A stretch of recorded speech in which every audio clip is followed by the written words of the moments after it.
गायत्री विद्या मंदिर उच्च माध्यमिक विद्यालय सांचौर की कक्षा 12वीं विषय जीव विज्ञान की इस ऑनलाइन क्लास में आप सभी विद्यार्थियों का स्वागत है। आज की इस ऑनलाइन क्लास में हम पढ़ेंगे मादा युग्मोद्भिद का विकास किस प्रकार से होता है एवं इसकी संरचना कैसी होती है। अधिकांश पादपों में पाया जाने वाला युग्मोद्भिद किस प्रकार का होता है एवं उसकी संरचना कैसी होती है, इसके बारे में हम इस क्लास के द्वारा डिस्कस करेंगे। ये टॉपिक जीव विज्ञान के सेकेंड चैप्टर का अंतिम टॉपिक है, जिसके अंतर्गत हमने मादा तथा नर युग्मोद्भिद के विकास की संरचनाएं पढ़ी है।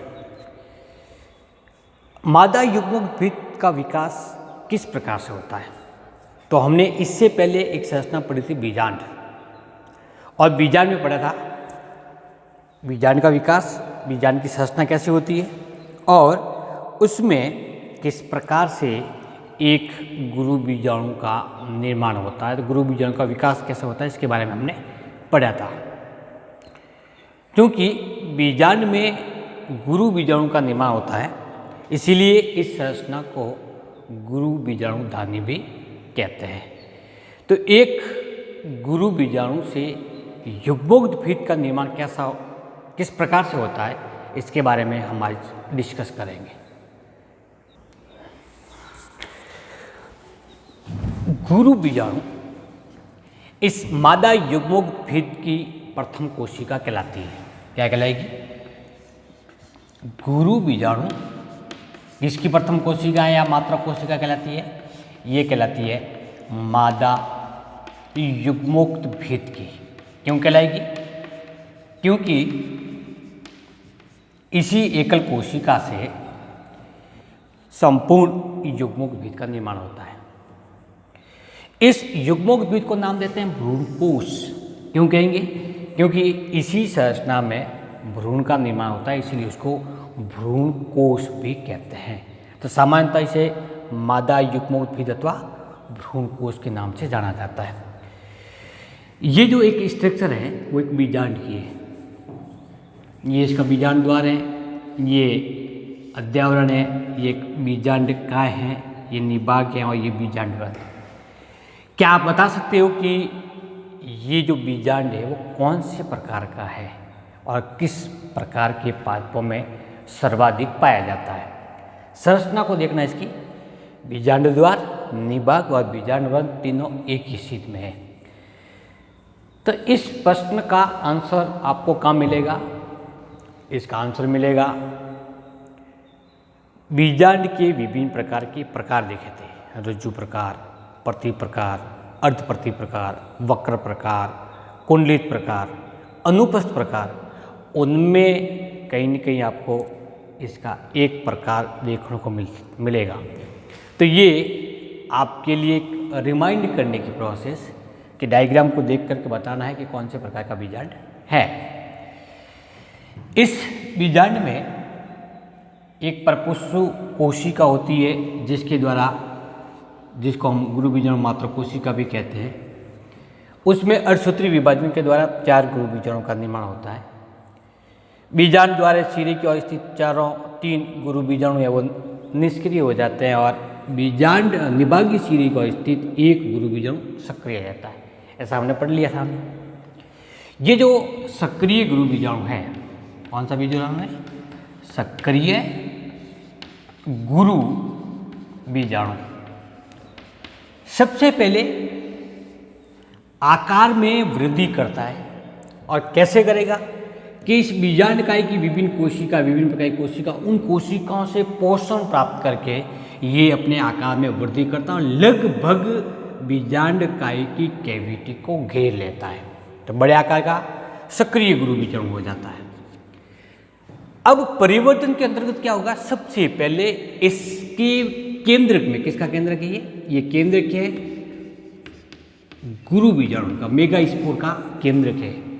इस केंद्रक में पहला समसूत्री विभाजन होता है और इस समसूत्री विभाजन के द्वारा कुल 2 केंद्र बनते हैं, एक केंद्र की और दूसरा केंद्र की। इसी समय इसमें छोटी छोटी, किसमें, समसूत्री विभाजन होने से पहले छोटी छोटी रिक्तिकाओं का निर्माण होना प्रारंभ होता है। रिक्तिकाएं, छोटी छोटी रिक्तिका आपस में जुड़ेगी तो एक बड़ी सी रिक्तिका का निर्माण करेगी। तो ये एक बड़ी सी रिक्तिका का निर्माण हो गया। इस रिक्तिका में और परिवर्तन होने के कारण दोनों केंद्र विपरीत ध्रुवों की ओर गमन करते हैं। विपरीत ध्रुव किसके हुए? ये पूरा गुरु बीजाणु है, तो ये किस में पाया जाता है? इस बीजांडकाय में। तो एक सिरा हुआ इसका बीजांडद्वारीय सिरा और दूसरा सिरा हुआ इसका निभागीय सिरा। तो ये तो सिरा कहलाता है इसका बीजांड द्वारीय सिरा और ये सिरा कहलाता है इसका निभागीय सिरा या निभाग सिरा। क्योंकि अधिकांश पादपों में पाया जाने वाला बीजांड एनाट्रोपस प्रकार का होता है, प्रति प्रकार का होता है, इसलिए उसका बीजांड द्वारा सिरे किस तरफ होता है? नीचे की तरफ। और बीजांड का किस तरफ होता है? निभाग सिरा किस तरफ होता है? ऊपर की ओर होता है। कंसेप्ट यही क्लियर करना है कि अर्धप्रतिप अधिकांश में पाया जाता है, इसलिए अधिकांश डायग्राम में बीजांड द्वारा सिरे नीचे की ओर और निभागीय सिरा ऊपर की ओर दर्शाया जाता है। बिल्कुल सही है वो। अब इसमें क्या होगा? दोनों सिरों पे जो केंद्र गमन किए हैं उसमें वापस एक समसूत्री विभाजन होता है। कौन सा विभाजन होगा? वापस समसूत्री विभाजन होता है। हम ये कह सकते हैं कि समसूत्री विभाजन सेकेंड है। इसके द्वारा फिर एक एक केंद्र का निर्माण होगा। तो कुल कितने केंद्र बने? 2 केंद्र बने, 2 निभागीय सिरे की और 2 ही बीजांड द्वारीय सिरे की ओर। अभी तक इस प्रकार के विभाजन में केंद्रक विभाजन हो रहा है, लेकिन जीवद्रव्य विखंडन नहीं होता। हमें ये पता है कि समसूत्री विभाजन के दौरान 2 प्रकार के विभाजन होते हैं। एक तो होता है या 2 भागों में होता है, पहले केंद्रक विभाजन होता है, उसके बाद में जीवद्रव्य विभाजन होता है। तो इसमें साइटोकाइनेसिस अथवा जीवद्रव्य विभाजन की क्रिया अभी तक नहीं पाई जा रही है। इसके बाद में फिर दोनों ध्रुवों पर उपस्थित 2 केंद्रकों में एक और समसूत्री विभाजन होता है। तो इसके द्वारा भी 2 केंद्र बनेंगे, इसके द्वारा 2 केंद्र बने, तो 2 से कितने बने? 4। बीजांड द्वारीय सिरे की ओर 4 केंद्र और निभागीय सिरे की ओर भी 4 केंद्र बनते हैं। तो ये विभाजन हुआ समसूत्री विभाजन थर्ड। इस थर्ड के विभाजन के पश्चात दोनों ध्रुवों पर 4 केंद्रक उपस्थित होते हैं, 4 निभागीय सिरे के और 4 बीजांड द्वारीय सिरे के। इसके बाद में क्या होता है? जैसे 4 केंद्रक बन जाते, एक केंद्रक, एक केंद्रक बीजांड द्वारीय सिरे की ओर से और एक केंद्रक निभागीय सिरे की ओर से गमन करते हुए केंद्र में आते हैं। किसके? गुरु बीजाणु के केंद्र में आकर, और आने के पश्चात इसके चारों तरफ एक उभयनिष्ठ भित्ति का निर्माण हो जाता है। तो ये जो एक नई संरचना बनी हुई है जिसमें 2 केंद्रक है, इसलिए इसको द्वितीयक केंद्रक अथवा संलीन केंद्रक के नाम से जानेंगे। संलीन केंद्रक अथवा द्वितीय केंद्रक। बीजांड द्वारीय सिरे की ओर 3 केंद्रक हैं, उसके चारों ओर कोशिका भित्ति का निर्माण होगा। और निभागीय सिरे की ओर जो 3 कोशिका केंद्रक है उनके चारों ओर भी कोशिका भित्ति का निर्माण होता है। इसके फलस्वरूप निभागीय सिरे की ओर 3 कोशिका और बीजांड द्वारीय सिरे की ओर भी 3 कोशिका बनती है। इनमें इन कोशिकाओं को क्या कहेंगे और निभागीय सिरे की कोशिकाओं को क्या नाम देंगे, इसको हम थोड़ा सा विस्तार से देख लेते हैं। तो अभी तक हमने इसमें क्या पढ़ा हुआ है कि एक सक्रिय गुरु बीजाणु में कुल 3 समसूत्री, पहला, दूसरा और तीसरा समसूत्री विभाजन होने से कितने? 3 बार होने से 8 केंद्रक बनते हैं। 4 निभागीय सिरे की ओर होते हैं और 4 ही बीजांड द्वारीय सिरे की ओर स्थित होते हैं। इसमें से एक एक केंद्रक दोनों ध्रुवों से, दोनों सिरों से आकर के केंद्रक में मिल जाते हैं और उनके चारों तरफ उभयनिष्ठ भित्ति का निर्माण होता है। उसको क्या नाम देते हैं? द्वितीयक केंद्रक।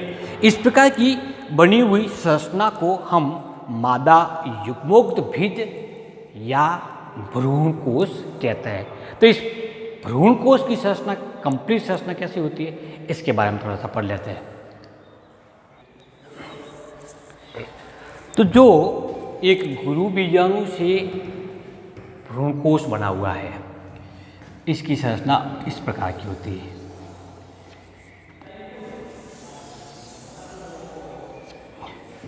अब ये सिरा कौन सा है? बीजांड द्वारीय सिरा। क्यों कहेंगे हम इसको? क्योंकि प्रतीप बीजांड अधिकांश पादपों में पाया जाता है। तो ये तो हुआ बीजांड द्वारीय सिरा। और इस सिरे को क्या नाम देते हैं? निभागीय सिरा। यहाँ तक ठीक है। अभी हमने क्या पढ़ा कि निभागीय सिरे की ओर 3 केंद्रक स्थिर होते हैं, 1 2 3, और 3 केंद्र की होते हैं बीजांड द्वारीय सिरे की ओर। और एक एक केंद्र कहाँ आया था? मध्य में आया था। इस मध्य वाले भाग के चारों ओर क्या बन जाती है? कोशिका भित्ति का निर्माण हो जाता है। इस प्रकार के बनी हुई द्विकेंद्रीय संरचना को हम नाम देते हैं द्वितीयक केंद्रक, या इसको क्या नाम देते हैं? सलिल केंद्रक।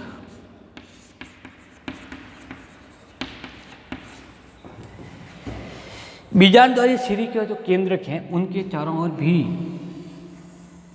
कोशिका भित्ति का निर्माण होता है। इसमें से 2 कोशिका छोटी होती है और एक कोशिका कैसे होगी? बड़ी कोशिका।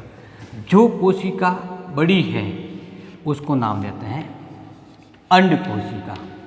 किस ओर स्थित होगी? बीजांड द्वारीय सिरे की ओर, अंड कोशिका। जो पास में 2 कोशिका स्थित है उनको क्या नाम देते हैं? सहायक कोशिका अथवा सहायक कोशिका। ये जब कोशिका भित्ति का निर्माण हो जाता है तब पूर्ण रूप से भ्रूण कोश का निर्माण होता है। उससे संरचना को पढ़ रहे हैं। बीजांड द्वारीय सिरे को स्थित 2 सहायक कोशिका और 1 अंड कोशिका। कितनी कोशिका हुई? 3। इस पूरी संरचना को, कौन सी? 3 कोशिकीय संरचना को नाम देते हैं अंड समुच्चय या अंड उपकरण। याद रह जाएगा आराम से आपको, अंड उपकरण या अंड समुच्चय क्या होता है। तो बीजांड या मादा युग्मोद्भिद के बीजांड द्वारीय सिरे की ओर स्थित 3 कोशिकाओं के समूह को अंड समुच्चय या अंड उपकरण कहते हैं। इसमें एक बड़ी कोशिका अंड कोशिका कहलाती है, जबकि 2 पार्श्व में छोटी कोशिकाओं को सहायक कोशिका कहते हैं। सहायक कोशिका का कार्य क्या होगा? जो पराग नलिका बनेगी उस पराग नलिका को भ्रूणकोश में प्रवेशित करने हेतु निर्देशित करना। और अंड कोशिका क्या कार्य करेगी? अंड कोशिका मादा युग्मक के रूप में कार्य करते हुए निषेचन के बाद में भ्रूण का निर्माण करती है। क्योंकि इस संरचना में भ्रूण का निर्माण हो रहा है, इसलिए इस युग्मोद्भिद को क्या नाम देते हैं? भ्रूण कोश नाम देते हैं। अब निभागीय सिरे को स्थित केंद्रक है, उसमें भी चारों ओर कोशिका भित्ति का निर्माण होता है। तो 3 कोशिकाओं का समूह बनता है। कितनी कोशिकाओं? 3। इन 3 कोशिकाओं को नाम देते हैं प्रतिमुखी कोशिका, या फिर नाम देते हैं इसको हम एंटीपोडियल सेल्स। ये सेकेंडरी न्यूक्लियस हो जाएगा, ये एंटीपोडियल सेल्स हो जाएगी, ये एग सेल हो जाएगी। इसको नाम देता है सिनरिज्ड सेल और इसको नाम देता है अंड एपरेटस। तो इस प्रकार की बनी हुई ये जो बड़ी बड़ी संरचना है वो रिक्तिका कहलाती है। इस संरचना को क्या नाम देते हैं? भ्रूणकोश, क्योंकि निषेचन के बाद में इसमें भ्रूण का परिवर्तन होगा। इसको क्या नाम देते हैं? मादा युग्मोद्भिद, क्योंकि ये मादा युग्मक, कौन सा? मादा युग्मक अंड कोशिका का निर्माण करता है, या फिर इसको हम स्त्री युग्मोद्भिद कहते हैं। अब स्त्री युग्मोद्भिद कितने कोशिकीय होता है? क्योंकि हमने नर युग्मोद्भिद के बारे में बात की है, वो 3 कोशिकीय होता है। 2 नर युग्मक और 1 काय कोशिका होती है। तो इसमें कितने होता है? तो इसमें कोशिका दिखाई दे रही है 1 2 3 और 3 इस तरफ 6 और 1 7। एक ही कोशिका हुई। तो ये मादा युग्मोद्भिद कैसा हुआ? 7 कोशिकीय। और केंद्र कितने हैं? 1 2 3 4 5 6 7 और 8। कितने केंद्र के? 8 केंद्र की। तो हम इसको 7 कोशिकीय 8 केंद्रीय भ्रूणकोश भी कह सकते हैं। ये इसका दूसरा नाम। इस संरचना को क्या नाम देंगे? 7 कोशिकीय 8 केंद्रीय भ्रूणकोश। क्योंकि इसको सबसे पहले पॉलीगोनेसी कुल में खोजा गया था, इसीलिए इसको पॉलीगोनम प्रकार का भ्रूणकोश भी कहते हैं या मादा युग्मोद्भिद कह सकते हैं। तो इस मादा युग्मोद्भिद के कुल कितने नाम हो गए? सामान्य भ्रूणकोश, मादा युग्मोद्भिद, स्त्री युग्मोद्भिद, 7 कोशिकीय 8 केंद्रीय भ्रूणकोश या पॉलीगोनम भ्रूणकोश या पॉलीगोनम मादा युग्मोद्भिद। अब इसकी उत्पत्ति कैसी मानी जाती है, किस प्रकार की होती है? तो उत्पत्ति का संदर्भ देखिए।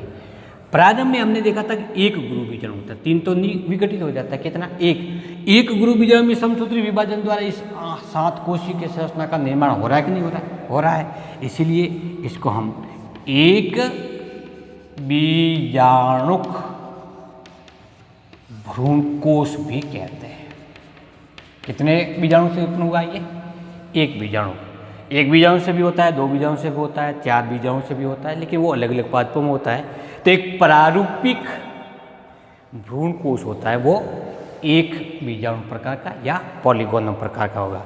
जब कभी भी आपसे परीक्षा में प्रश्न पूछा जाता है कि पॉलीगोनम प्रकार के भ्रूणकोश का नामांकित चित्र बनाइए, तो आपको ये बनाना है। सामान्य भ्रूणकोश का नामांकित चित्र बनाना है, उस समय भी एक बना रहा है। एक बीजाणु भ्रूणकोश का नामांकित चित्र बनाना, तो भी आपको इसी डायग्राम को ड्रॉ करना है। और ड्रॉ करने के बाद में इसमें इस प्रकार से इसको नामांकित भी करना है।